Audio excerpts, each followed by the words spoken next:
네, 안녕하세요. 이번 시간 함께 하게 될 한정현이라고 합니다. 네, 준비된 구직자로서의 평생 돈 걱정 없는 삶. 자, 굉장히 주제가 여러분께 확 와닿는 주제일 것 같습니다.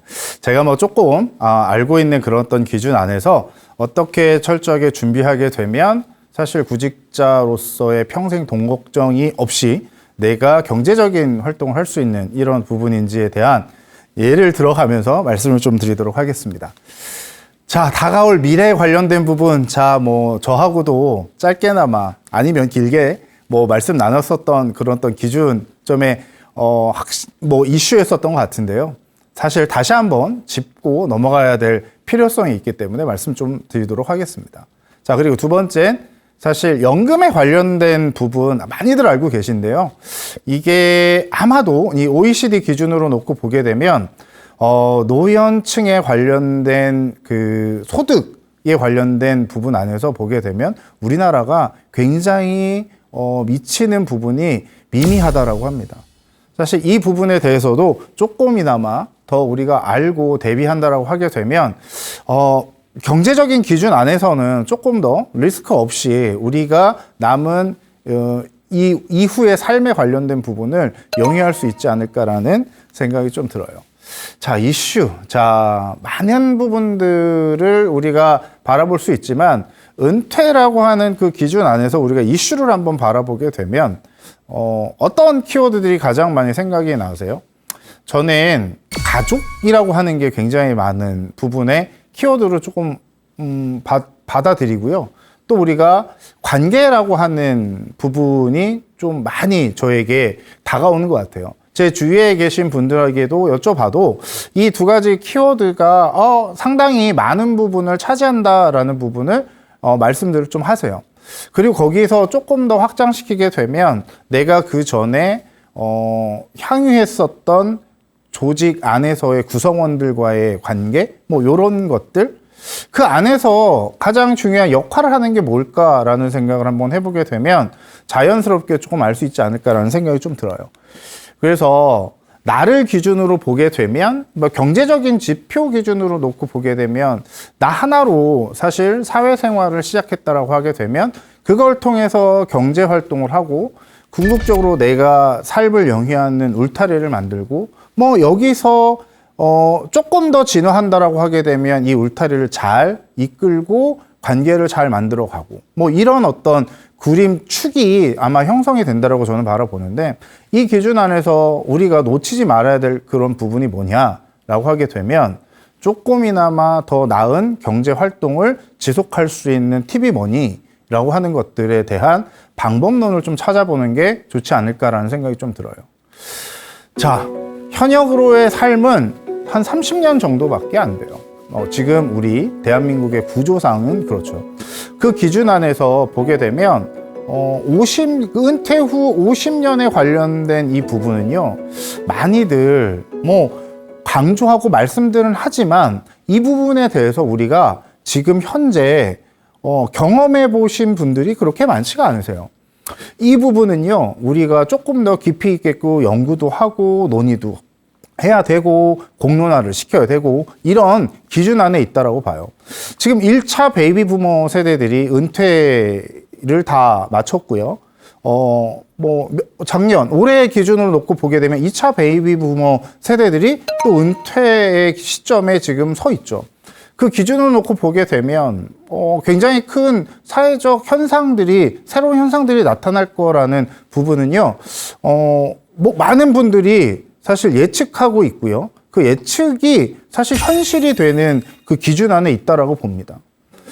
자, 그러면 사실 한국보건사회연구원 데이터에 놓고 보게 되면 한국 노인의 77.9%가 생계비를 위해서 뭘 해야 되느냐? 노동을 해야 된다라고 하는 데이터가 나와 있어요. 이게 작년 2024년 11월 데이터인데요. 정년으로 사실 소득보장 정책이 아마도 탄탄하게 만들어져 있는 이 구조가 아니고서는 대한민국은 어떤 형태가 됐든 지속적으로 잡을 갖고 사실 잡을 통해서 경제 활동을 해야 되는 이 부분은요, 부정할 수가 없을 것 같아요.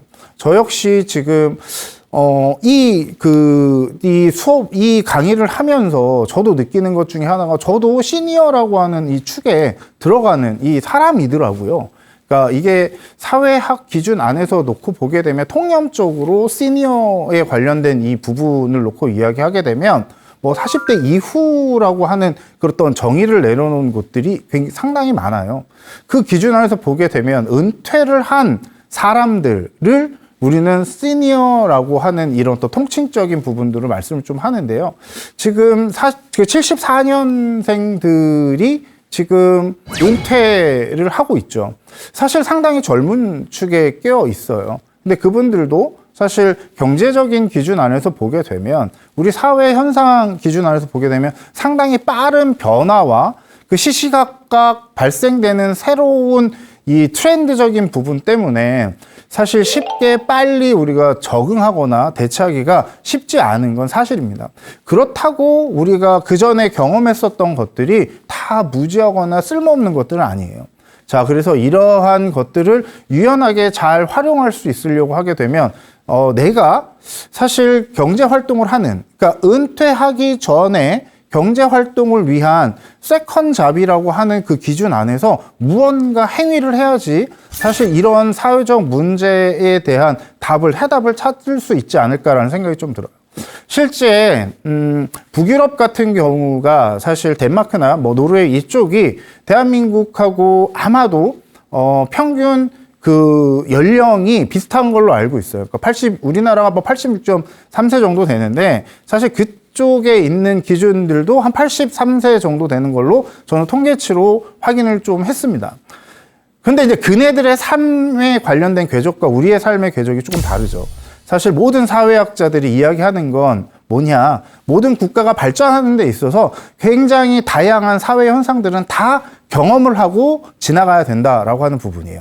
자, 대한민국 같은 경우는 20세기 말, 소위 말하면 90년대 후반 그리고 2000년대 들어오면서 이런 은퇴에 관련된 부분 그리고 고령사회에 관련된 부분이 그 이슈화되기 시작을 했습니다. 사실 너무나 빠른 기조 안에서 이런 어떤 변화를 우리가 맞닥뜨렸는데요. 자, 그런 나라들은 언제? 자, 1990년대 초반에 사실 사회보장제도라고 하는 이런 어떤 부분, 지금 우리가 논의하고 있는 노인의 생계비에 관련된 부분이라든지 의료비 혜택에 관련된 부분이나 연금에 관련된 부분들을 구조 개혁을 했습니다. 사실 우리나라보다 한 30년 정도 빠른 거죠. 자, 그네들의 삶이 어떻게 윤택해졌느냐. 사실 모든 사회 현상을 다 경험했기 때문에 그렇죠. 삶의 만족도에 관련된 기준 안에서도 이 경제적인 부분들이 굉장히 많은 포지션을 차지한다라고 합니다. 사실 그래서 더 중요한 건 빈곤율, 사회적 고립, 주거 환경의 문제 뭐 이런 것들이 사실 우리 대한민국 사회에 이젠 우리가 부정할 수 없는 이런 어떤 그 목전까지 와 있다라고 보시면 됩니다.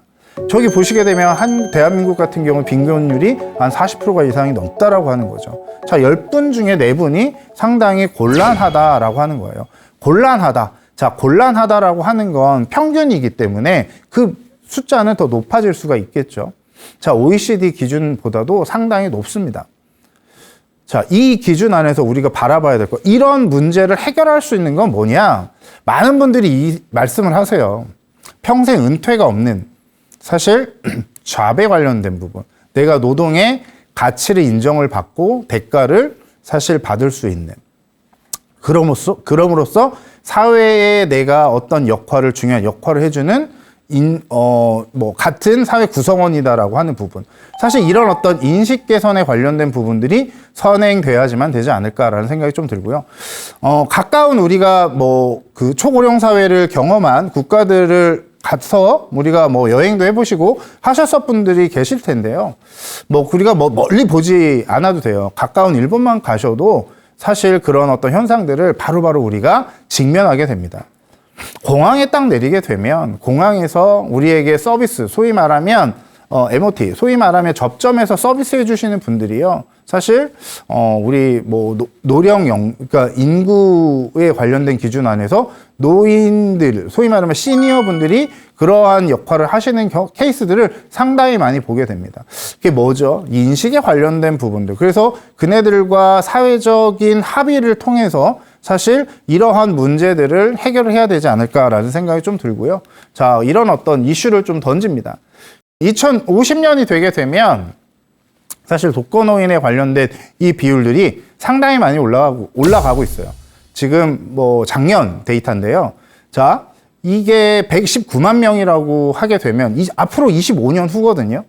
앞으로 25년 후면 사실 우리가 지금 시니어라고 하시는 분들도 아마도 평균 연령 기준으로 하게 되면 대다수 같이 우리가 이 사회 구성원으로 있을 거라는 확신을 할 수가 있어요.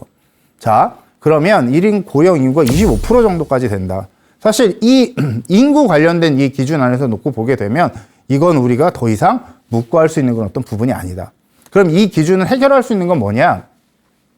경제적인 활동을 할 수 있는 이런 사회 구조적인 시스템이 만들어져 있고 이 시스템 기준 안에서 우리가 어떻게 어떠한 역할을 할 수 있는지 그리고 은퇴를 앞둔 이 시점 안에서 그리고 은퇴를 하신 분들 기준 안에선 재취업에 관련된 이런 시스템에 관련된 노력들이 사실 굉장히 많이 논의되어야 된다라고 하는 부분입니다.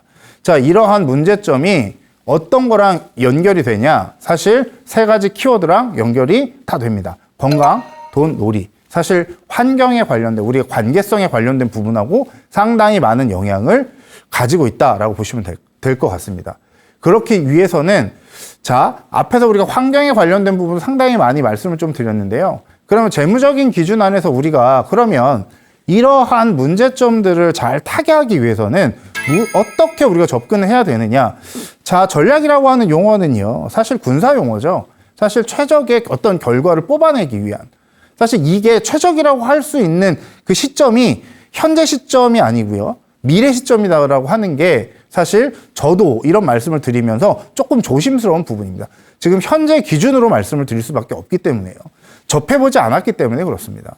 근데 지금 현재를 올바로 살아가고 현재를 올바로 전략적인 관점에서 준비를 한다라고 하게 되면 다가올 그런 미래도 전략적으로 우리가 대처할 수 있지 않을까라는 확신에서 이런 말씀을 좀 드립니다. 첫 번째, 현금 캐시플로우라고 하는 것들을 만드셔야 돼요. 그리고 이 캐시플로우라고 하는 게 무엇이냐라고 하는 기준을 놓고 보게 되면 많이들 아실 거예요. 자, 예를 한번 들어볼게요. 자산이 10억이 있습니다. 자, 이 자산이라고 하는 건 아파트 한 10억짜리 갖고 계세요. 자, 이분이 현금 동원력이 얼마나 될까요? 자, 내가 직장 생활을 할 때는 그 현금 동원력이라고 하는 것들을 사실 가지고 올 수 있습니다. 네, 하지만 이 현금 동원력이 끊어지는 그 순간, 사실 캐시플로우가 원활하게 돌아가지 않는 순간 이 자산 10억이라고 하는 건 사실 크게 나에게 사실 생활에 도움이 되거나 하는 그런 또 부분을 느낄 수가 없어요. 사실 거기에는 부가적으로 나가야 될 세금이라고 하는, 그러니까 고정비에 관련된 부분들이 수면에 감춰져 있기 때문에 그렇습니다. 그래서 무엇보다 중요한 건 안정적인 캐시플로우를 만들어내야 된다라고 하는 거죠. 자, 그러면 그러실 수 있어요. 그럼 나는 현금에 관련된 부분, 사실 현금 흐름을 만들어내기 위해서 부동산 투자로 사실 매월 한 200만 원 정도, 250에서 300만 원 정도 사실 고정적으로 현금 흐름을 만들어 놨어요. 자, 이런 분들은요, 예금을 사실 소위 말하면 그 현금 동원력이 매달 고정적으로 은퇴 후에 250에서 300만 원 정도 들어오시는 분들은요, 자산 기준으로 부동산을 갖고 있다라고 하게 되면 한 10억짜리 부동산을 소유하고 계신 분하고 똑같습니다. 자, 그럼 그 부동산은 없지만 나는 매달 250만 원에서 300만 원 정도 캐시플로우, 현금 흐름에 관련된 부분을 만들어 놨어. 이분은요, 사실 크게 어려움이 없으실 확률이 굉장히 높아요. 근데 이걸 만들어 놓기가 상당히 지금 대한민국 구조 시스템 안에서는 쉽지 않다라고 하는 거죠. 그래서 무엇보다 중요한 건 은퇴 전에 이런 현금 흐름에 관련된 축을 사실 설계를 해놓을 필요가 있습니다. 자, 여러분들이 이렇게 하시면 돼요. A4지를 하나 꺼내놓고요. 선을 하나 쭉 긋습니다. 그래서 출발점이 언제? 오늘 기점으로 30년이라고 하는 이후에 삶 궤적을 거기 그려보세요. 그런 다음에 오늘이 2022년 뭐 2월 말이다라고 하게 되면 예를 들면 3월 초다라고 하게 되면 3월 초부터 30년, 3월 초부터 30년 기준의 축을 쭉 커서 현금에 관련된 부분에 들어갈 수 있는 것들을 큰 거를 한번 뚝뚝뚝 그려보십시오. 자, 이게 그려진다라고 하는 분들은요, 자, 현금 흐름에 관련된 개념을 알고 계신 분들이세요. 자, 그렇지만 그런 개념적인 부분을 인지하지 못하신 분들이 아마도 많으실 거라는 생각이 좀 듭니다. 그래서 현금 흐름에 관련된 이런 것들을 뭐 포트폴리오라고 하는 그런 용어로 쓰는데요. 사실 현금 흐름에 이 캐시플로우에 관련된 부분을 만들어 놓으실 필요가 있다라고 하는 부분. 그리고 두 번째는요, 은퇴 후에도요, 뭘 하셔야 되냐면 꾸준히 투자를 계속 하셔야 돼요. 투자. 자, 투자는요, 뭐 본인이 직접 하시면 너무나 좋은데요.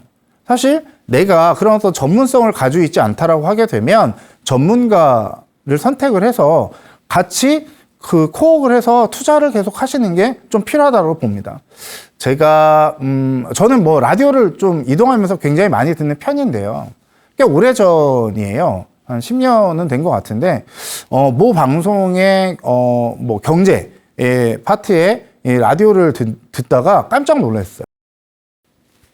자기가 입사를 해서 28년 정도 직장 생활을 했는데 은퇴할 때 자산이 한 100억 정도 되시는 분이었어요.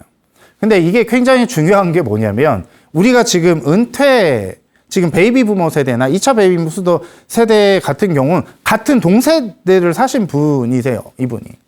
근데 저도 깜짝 놀랐던 것 중에 하나가 뭐냐, 이분이 했었던 게 있어요. 뭐냐, 자기가 월급을 받으면 월급의 반을 주식에 투자를 했대요. 언제? 그 중요한 게 은퇴하기 전까지. 사실 그러면서 자기가 그렇게 늘어난 자산에 관련된 부분, 사실 뭐 지속성에 관련된 부분이 무엇보다 좀 중요하다라고 저는 생각이 좀 드는데요. 그러면 이런 분들은 은퇴 후에도 투자를 할까요, 안 할까요? 당연히 하시죠. 자, 이게 뭐냐면 제가 많이 강조하는 것 중에 하나가 실패를 해보지 않고는 사실 성공을 할 수가 없어요. 제가 보는 관점에서는 그 파이낸스적인 관점도 거의 비슷합니다. 근데 하지만 이런 노력들을 언제부터 하셔야 되냐면 은퇴하기 전부터 하셔야 돼요. 그러니까 이러한 훈련이 지속적으로 쭉 되어 있으신 분들 같은 경우는요, 안전하게 투자를 하세요. 그러면 내가 나는 당장 그런 것들 하지 않았는데 뭐 이제부터 해봐야 되겠다. 혼자 하시는 건 저는 비추드려요. 그럼 누굴 찾아가야 되느냐? 전문가를 찾아가야죠. 그리고 내가 생활에서 바로 할 수 있는 것들을 한번 해보시는 겁니다. 자, 그리고 굉장히 위험 자산이라고 하는 것들이 있어요. 하이 리스크, 하이 리턴이죠. 자, 이런 부분은요, 자, 은퇴를 앞선 이 변곡점 기준 안에서는요, 절대 그런 쪽에 손을 닿아서는 저는 안 된다라고 보는 축에 있는 사람입니다. 사실 그러면 이렇게 생각하시면 돼요. 그렇게 좋으면 그분들이 다 하셔야죠. 그죠? 추천하시는 분들이. 사실 그거는 굉장히 큰 맹점이에요. 사실 그건 사람의 욕망을 자극하는 거거든요. 그래서 투자를 하실 때는 이제 우리 모두가 학습도 어느 정도 되어 있어야 되고요. 그리고 굉장히 다양한 전문가들의 조언을 받는 것도 필요합니다. 그래서 그 밸런스를 유지할 수 있는 거. 그래서 저는 앞에 이런 것들을 하기 위해서는요, 학습이라고 하는 게 전제가 돼야 돼요. 그게 되지 않고선 상당히 위험합니다. 자, 그래서 조금 더 우리에게 조금 다가갈 수 있게끔, 쉽게 다가갈 수 있게끔 각 시중은행에서 다음과 같은 상품들을 출시를 했어요. 자, 뭐냐면 뭐 H은행은 뭐 아시겠죠? 어디신지? 사실 뭐 SH, 뭐 K 뭐 다 있습니다. 그러니까 시니어 세대를 위한 전문 연금 수령 브랜드라고 하는 것들 런칭을 좀 했어요. 그리고 이 상품을 관리하고 그리고 서비스해 주시는 분들은요, 이 분야의 전문가들로 구성이 되어 있습니다. 무엇보다 사실 리스크를 줄이기 위한, 그래서 그 리스크와 그리고 이 수익에 관련된 이 접점에서 조금이나마 더 사실 세대에 포커싱이 되어 있는 이 전문가로 사실 구성이 돼 있다. 그리고 IRP에 관련된 부분은요, 사실 저도 뭐 IRP를 사실 굉장히 뭐 강조하는 사람 중에 하나인데 준비하는 거예요, 사실. 그래서 요런 어떤 상품군에 관련된 부분들이 있고요. 그리고 더 중요한 건 사실 뭐 은퇴하신 분들 기준 안에서 보게 되면 많은 이야기를 합니다. 국민연금으로 어떤 이 부분들을 디펜스하기가 너무나 어렵다. 이게 맞아요. 자, OECD 기준보다 대한민국은 상당히 낮기 때문에 앞에서 제가 설명드렸었던 이 기준, 소위 말하면 은퇴 시니어들을 위한 전문, 은퇴 설계하는 이 상품군들이라든지 그리고 전문가들을 사실 포진한 이런 금융회사들이 상당히 많이 있기 때문에 이런 쪽을 적극 활용하시기를 저는 권장드리고요. 자, 그렇다라고 하게 되면 난 그것도 믿을 수 없어 라고 하시는 분들이 있을 수 있어요. 그럼 뭘 해야 되느냐? 내 본인 스스로가 뭐 하셔야 돼요? 학습하고 학습을 통해서 내가 지속적으로 경험을 하실 필요가 있습니다. 그래서 뭐 전문가들의 도움을 좀 덜 받고 내가 직접 하겠다라고 하시는 분들도 상당히 많이 지금 나타나고 있어요. 최근에 또 AI에 관련된 이 부분이 너무나 확대 발전되었기 때문에 내가 조금만 더 스키마, 배경 지식만 있다라고 하게 되면 언제든지 얼마든지 내가 조금 더 깊이 있는 그 정보들을 수집할 수 있는 환경이 됐다라고 보시면 됩니다. 자, 그래서 은퇴 후 삶을 위해서 가장 중요한 게 뭐냐라고 하는 그런 어떤 기준을 놓고 보게 되면 자금에 관련된 부분도 상당히 좀 중요하다. 그리고 두 번째, 기대 수명 증가와 경제적 준비가 상당히 필요하다. 그래서 이 경제적인 준비 필요한 부분을 우리가 구직 활동을 하면서 채울 것이냐, 아니면 투자와 그리고 매니징, 관리에 관련된 기준으로 준비해서 영위를 할 거냐, 이런 부분. 그리고 여기에 더 중요한 건 캐시플로에 관련된 이 부분들도 우리가 무시할 수 없다라고 하는 부분이에요. 그래서 현금 흐름에 관련된 부분을 국민연금으로 대체하는 이 비율이 작기 때문에 우리는 대체 상품군에 관련된 부분으로 경제적 준비가 필요하다라고 보시면 됩니다. 자, 정의적인 기준으로 우리가 다시 한번 말씀드리면 우리가 활동할 수 있는 활동기, 사실 은퇴 후 라이프 사이클 기준 안에서 보게 되면 은퇴 후 한 20년 정도 됩니다. 정확히 이야기하게 되면 이때는 경제력에 관련된 부분들이 상당히 좀 필요한 시기라고 해요. 그리고 실제 이 시기에는 구직 활동도 사실 하실 수 있는 분들 같은 경우 열심히 하세요. 그리고 더 많은 고수익을 올리시는 분들이 이 시기에 나타나고 있습니다. 제가 아시는 분 같은 경우는요, 은퇴 후에 삶이 훨씬 더 윤택하신 분들이 계세요. 자, 그건 뭐냐? 내가 그만큼 은퇴 전에 준비가 돼 있다라고 하는 거죠. 사실 이러한 그 준비가 잘 돼 있는 기업들도 있고요. 그렇지 않다라고 하게 되면 그 조직 안에서 해주지 않는다라고 하게 되면 뭐 해야 돼요? 내 본인 스스로가 그런 노력들을 하셔야 될 필요성이 있다라고 하는 부분이죠. 그리고 회복이나 간병기에 접어들었을 때는 뭐 해야 되냐? 우리가 가까이 있는 것들을 관리를 해야 될 필요성이 있습니다. 이 안에는요, 재무적인 기준이 사실 필요치 않다라고 생각할 텐데 이때가 훨씬 더 재무적인 관점 안에서 중요한 시기라고 저는 말씀드릴 수 있어요. 왜 그러냐? 뭐 신체적인 부분이 이 면역력이라든지 활동폭 자체가 확연히 줄어드는 시기이기 때문에 그렇습니다. 그렇다라고 하게 되면 우리가 소소하게 나눌 수 있는, 내 주변에 있는 사람들과 나눌 수 있는 노력들을 많이 하셔야 될 시기입니다. 이런 어떤 노력을 통해서 우리가 얻어낼 수 있는 게 뭐냐라고 하는 거. 그리고 구직 활동에 관련된 기준 안에서 우리가 성장하면서 같이 사회 구성원으로서 내가 해야 될 역할을 다할 수 있는 기준이 뭐냐. 이 부분에 대해서 가지고 있어야 될 마인드가 뭐냐. 나와 상대를 구분 말고 함께 성장할 수 있는 사람이다라고 하는 것들을 어떻게 설득시켜야 됩니다. 이게 내가 평생 삶을 살아가는 데 있어서 스트레스 받지 않고 삶을 영위하는 데 행복에 관련된 기준으로 연관되는 기준 안에서 보게 되면 상당히 중요합니다. 제가 함께 성장한다라고 하는 표현을 좀 했습니다. 성장한다라고 하는 건 뭘 의미하는 거냐면 어떤 영향력을 발현한다라고 하는 의미입니다. 그렇다라고 하게 되면 내가 쓰임이 있다라고 하는 거거든요. 그러면 뭐예요? 나에게 잡이 생길 확률이 상당히 높습니다. 그리고 내가 은퇴에 관련된 기준 안에서 조금 저는 강조드리고 싶은 내용 중에 하나가 뭐냐면 내가 메인 잡이 있죠. 은퇴 전에는요. 그리고 은퇴 후에는요, 메인 잡이 사라지는 겁니다. 근데 메인 잡이 사라진다라고 해서 내가 이 부분에 대해서 너무나 상실감을 많이 갖는 것보다 메인 잡을 가지고 있었을 때, 가지고 있을 때 뭘 해야 되냐면 내가 좋아하는 것들에 대한 부분들을 꼭 찾아내셔야 될 필요성이 있어요. 이게 뭐하고 연결이 되냐면 은퇴 후에 내가 메인 잡으로 트랜스퍼가 되는 케이스들이 상당히 많습니다. 많이들 보셨을 거예요. 뭐 요즘에 미디어에도 많이 노출되시는 분들, 뭐 그럼 경찰로 은퇴하셨는데 방송을 하시는 분들도 있고요. 작가로 활동하시는 분들도 계시고요. 상당히 다양한 분야에서 역량을 발현하시는 분들이 계세요. 그리고 뭐 저도 주변에 그런 분들을 상당히 많이 뵙고 있습니다. 저하고 같이 파트너십 하시는 분들 같은 경우는요, 사실 똑같이 은퇴하신 분들을 제가 같이 콜라보해서 비즈니스 하는 케이스들도 상당히 많이 있습니다. 이건 뭘 의미하는 거냐면 메인 잡을 가지고 계셨을 때 내가 그만큼 준비가 되어 있는 거예요. 자, 우리가 행운이라고 하는 것들을 많이 말씀을 하시거든요. 행운이라고 하는 건 저 나름대로 정의를 한번 해봤는데요. 근데 제가 정의한 게 아니더라고요. 2000년 전에 사실 그리스의 철학자가 사실 그런 정의를 했더라고요.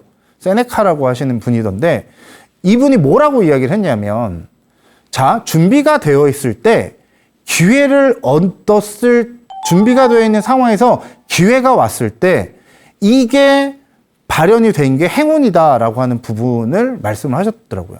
저도 제가 준비가 되었을 때 어떤 기회를 딱 얻으면 이게 저도 행운이다라고 저도 생각을 하고 살았었는데, 사실 저도 책을 보면서 너무나 놀랐어요. 아, 행운이라고 하는 건 모든 사람들에게 다 올 수 있는 거거든요. 근데 이게 은퇴도 어떻게 보게 되면 내가 준비만 되어 있고 그 기회만 딱 맞아 떨어진다라고 하게 되면 정말 행운이 될 수 있다라고 하는 생각이 좀 듭니다. 그러기 위해서는 뭐 해야 돼요?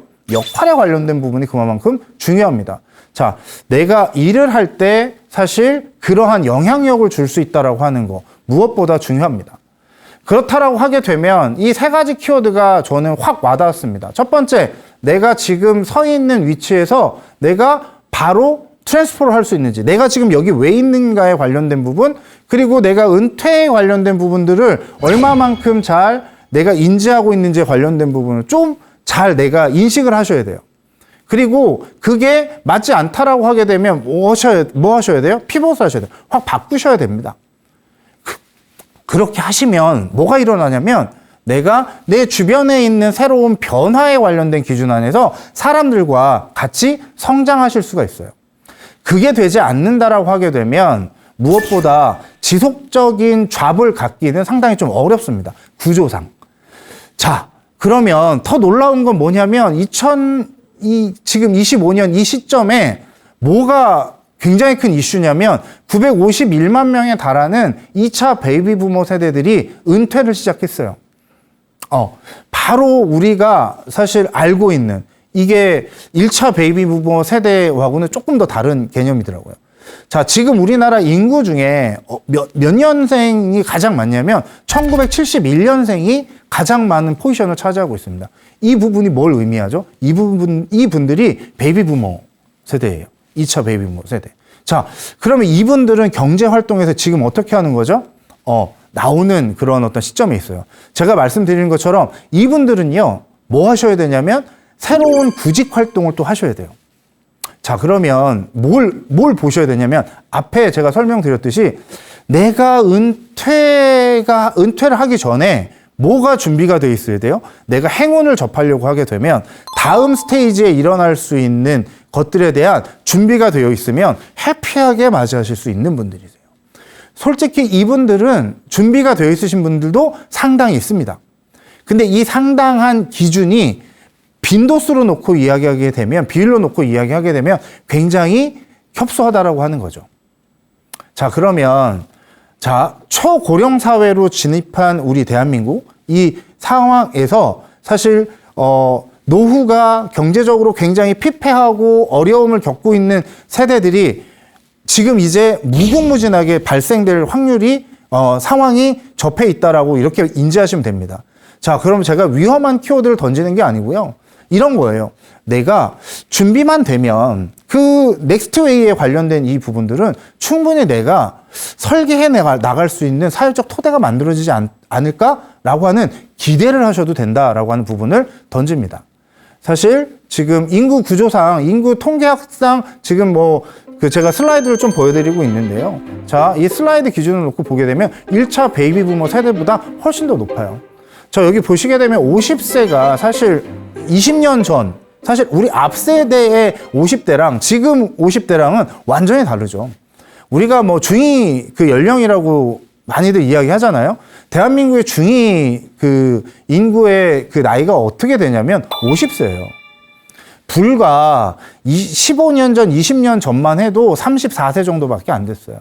자, 이게 어떻게 된 거죠? 따라서 성장한 거죠. 따라서 성장했다라고 하는 건 뭘 의미하죠? 자, 여기서 우리가 경제 활동에 관련된 부분으로 이분들이 에너지를 가졌다 안 가졌다라고 하는 이 부분들을 논하기 전에 이분들은 생산력을 지닌 충분한 인재들이라고 우리가 받아들일 이제는 이 시점이 됐다라고 하는 거예요.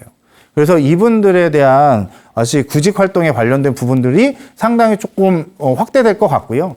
그리고 고령 인구에 관련된 증가율에 관련된 부분은 사실 많이들 이야기를 하시는데 한국은 대한민국은 거의 2배의 속도로 성장하고 있습니다. 앞으로 대한민국은 압축 성장을 했다라고 하는 이런 기준이 지금 현재 70년이 지난 이 기준으로 놓고 이야기하게 되면 거기서 사회적 병리적 문제들이 사실 성장과 이런 어떤 사회적 문제의 속도가 같은 걸음마로 움직이고 있다라고 보시면 될 것 같습니다. 그럼 이런 것들은 사실 경제에 관련된 기준 안에서 놓고 보게 되면 사실 경제 주체로 활동할 수 있는 경제 인구수가 사실 줄었다라고 이야기하는 것보다 향유하고 늘어날 수 있는, 그리고 이분들이 가지고 있는 경험치들을 잘 활용하게 되면 자산으로 성장할 가능성이 상당히 높다라고 하는 게 우리는 데이터로 놓고 이야기할 수 있습니다. 저게 사실 분명히 이야기하는 건 나쁜 기조라고 이야기할 수 있는데요. 저는 조금 더 이제는 우리가 다른 기준으로 바라볼 시기가 아닐까라고 생각이 좀 듭니다. 그러면 내게 다가올 미래 은퇴 설계의 중요성은 사실 어떻게 나에게 조금 물어봐야 되느냐. 제가 금융권에 종사했었던 분들 질적 연구한 걸 조금 봤는데요. 이런 키워드가 있더라고요. 은퇴 후 경제 생활에 대한 인식, 태도는 어떠한가라고 하는 이 질문에 사실 나는 그렇게 어렵지 않을 것이다 라고 하는 부분. 자, 금융권 은퇴자들 같은 경우는요. 사실 굉장히 많은 전문성을 지녔다라고 생각을 하는데 저분들이 은퇴에 관련된 기준으로 받아들이는 건 피부로 느끼는 건 실제 은퇴하기 전에는요 잘 못 느낀다라고 하는 거예요. 사실 나는 괜찮을 거야 라고 하는 모든 일반인들과 똑같은 기준으로 사실 생각을 한다라고 하는 거죠. 자, 금융권 같은 경우는 은퇴를 하기 전에 한 1년 반 정도 그런 어떤 은퇴에 관련된 부분을 잘 받아들일 수 있도록 아웃플레이스먼트 형태의 기준의 서비스 교육이라든지 이런 것들을 상당히 많이 시키고 있어요. 자, 좀 세컨에이지, 다음에 넥스트웨이에 관련된 부분, 그리고 내 삶에 관련된 부분, 이런 것들을 잘 관리하고 이야기해주는, 그리고 준비할 수 있도록 해주는 곳인데, 인식과 태도에 관련된 부분이 그 정도까지 올라와 있지 않다. 저도 그 논문을 접하면서 깜짝 놀랐습니다. 자, 그리고 은퇴 후 경제 생활에 대한 재무적 준비 실태에 대한 지식에 관련된 부분도 물어봤는데요. 이거 역시 거의 30% 정도만 사실 준비가 되어 있다라고 하는 피드백이 있었습니다. 이 부분은 정말 놀라운 거예요. 자, 그러면 통계치랑 맞아 떨어지죠. 거의. 자, 그럼 30% 정도? 그러면 30% 정도는 은퇴하셔서도 삶에 영위하는 데 있어서 크게 어렵지 않다. 나머지 70%는 되게 피곤할 수도 있다. 힘들 수도 있다. 자, 이게 뭐냐면 파이낸스적인 개념을 갖고 계신 곳에서 직장 생활을 하셨었던 분들에 대한 어떤 실태 조사입니다. 정말 놀라운 것 같아요. 자, 그리고 재무관리의 프로그램에 대한 어떤 형태, 그리고 내용은 어떠한가에 관련된 부분을 봤을 때 금융회사에 계신 분들 역시 사실 이런 부분에 대해서 잘 생각을 하거나 이렇지 않았다라고 하는 부분이 대다수였어요. 정말 놀라운 결과였습니다. 자, 베이비 부머 세대들이 사실 직장인이 사실 지출에 관련된 이 포션을 조금 보면, 자, 지금 뭐 2차 베이비 부머 세대들이 은퇴를 하죠. 그 연령대 기준을 놓고 보게 되면 저렇게 돼요. 자녀들에게 지출하는 게 40% 정도가 넘어요. 41.9% 정도 되고요. 자, 부모에게 지출한다라고 하는 게 12.8%, 부모, 자녀 동시에 지출하는 게 24%. 자, 이 중 부양으로 월 평균 얼마가 지출이 되냐? 164만 원이 지출이 된다라고 합니다. 직장인들 기준으로 놓고 이야기를 하시게 되면, 자, 근데 중위소득이라고 하는 게 있습니다. 중위소득. 자, 연령대가 얼마라고 제가 말씀드렸냐면 50세예요, 대한민국. 자, 중위소득을 말씀을 좀 드리면 1인 가구 형태가 상당히 많이 늘어나고 있다고 하죠. 자, 1인 가구의 중위소득이 222만 원 정도 돼요. 자, 그리고 더 중요한 게 뭐냐. 그래서 이 1인 가구 관련된 기준이 제가 중위소득이 222만 원 정도 됐다라고 말씀을 제가 드렸는데, 앞에서 지출한다라고 하는 게 164만 원이 그냥 나가는 거죠. 자, 그러면 뭘 해야 되느냐? 준비하고 계획하고 실행을 하셔야 돼요. 이 데이터는 뭐 조금 더 그 중위소득에 관련된 부분 말씀을 좀 드리면 2024년 기준입니다. 2인 가구는 360만 원, 365만 원 정도 돼요. 중위소득 기준이 평균치가 대략 그 정도 됩니다. 3인 가구는 어떻게 되느냐? 자, 460만 원 정도 돼요. 자, 4인 가족 기준은 얼마냐? 560만 원 정도 됩니다. 자, 이게 뭘 의미하는 건가요?